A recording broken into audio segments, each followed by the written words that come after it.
Is Matt Cousin, former spokesperson for Jeremy Corbyn, and here in the studio with me, Martin Daubney, the columnist for Telegraph Men. Good morning to you both. Matt, I do have to come to you first because you are being credited with putting this term gammon in the mainstream. Explain to us what the term gammon means to you. Well, I didn't invent calling people gammon. I just explained in an article for Huck magazine why it's not racist. Takes that honour, I understand, and Nicholas Nickleby. Yeah, absolutely right. But I explained why it wasn't racist, because no one's born a gammon. It results from a series of choices, lifestyle choices, choices about politics, and not every red-faced, middle-aged man is a gammon. Ken Clarke, for example, not a gammon, because doesn't have reactionary politics. So it does really kind of it's a stereotype. Why is gammon? Because if we look at a joint of ham, a gammon joint, people are immediately drawing parallels to how these middle-aged white men look. Yeah, because they're very. I mean, you see them in the question time audience. They're very angry, pointing, jabbing their finger at the panel.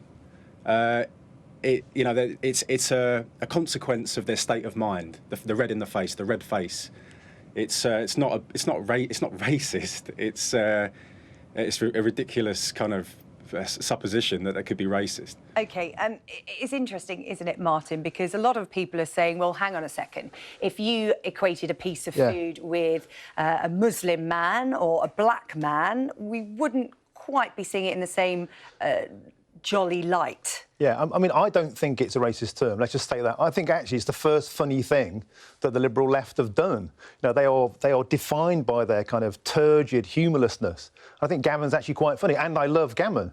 And I guess I am gammon. I'm middle-aged, I'm white, I get angry about Brexit, I get angry about immigration, as many people do, the majority, actually.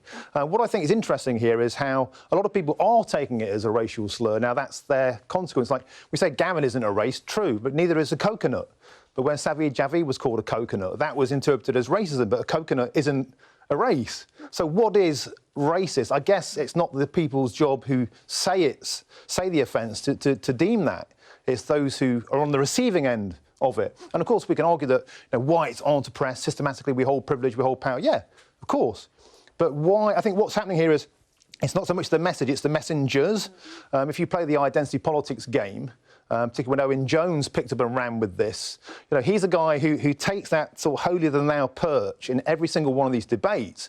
And you could say, yeah, sticks and stones, let's fight back. So we've got, like, libtard, we've got all these kind of offensive terms against the left. And so now it's the left playing the right's game. Does that make them clever, or does it make them equally as childish? So, Matt, the left are fighting back with gammon, and while it might not be racist, it's certainly derogatory. Yeah, and the left actually have experienced a huge amount of name-calling, trots.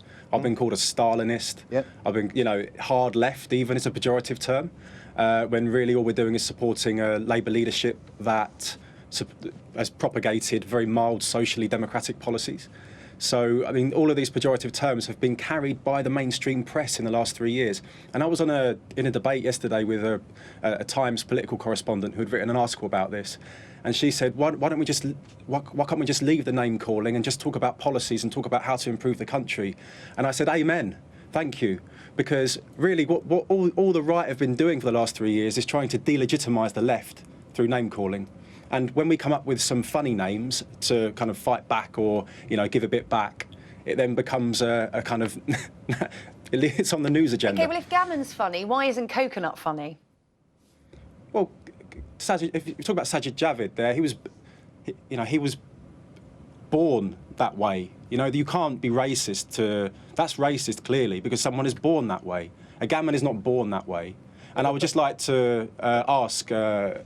whether you think that a middle-aged white man experiences racism. Are they abused in the street? But people are they? When was the last time? Are they withheld services? I think I just said I don't think it's a racist term, but I do think it's childish and bigoted. I think that's the point.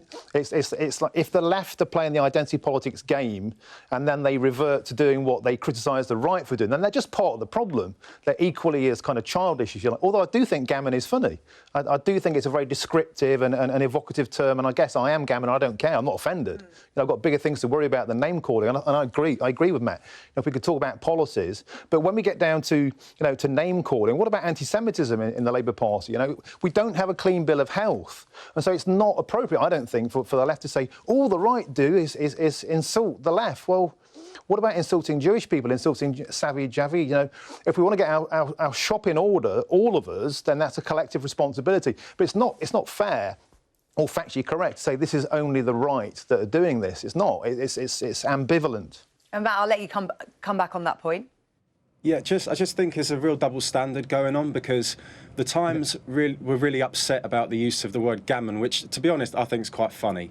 But last week in the Times, Melanie Phillips wrote an article saying that Islamophobia doesn't exist. Yeah. And no one's really outraged about that. I mean, we're talking about white middle-aged people, you know, looking a bit like a piece of gammon. I mean, it's not racist, come on.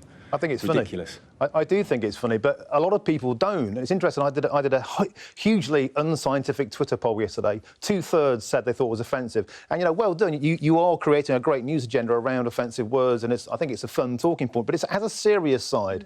And the left can't say this is only the right if they're joining in with the playground insults. OK, Matt, Martin, thank you very much. It's a word that a lot of our viewers are saying they'd never heard of in this context before. Most of them thought it was what they were having for dinner tonight.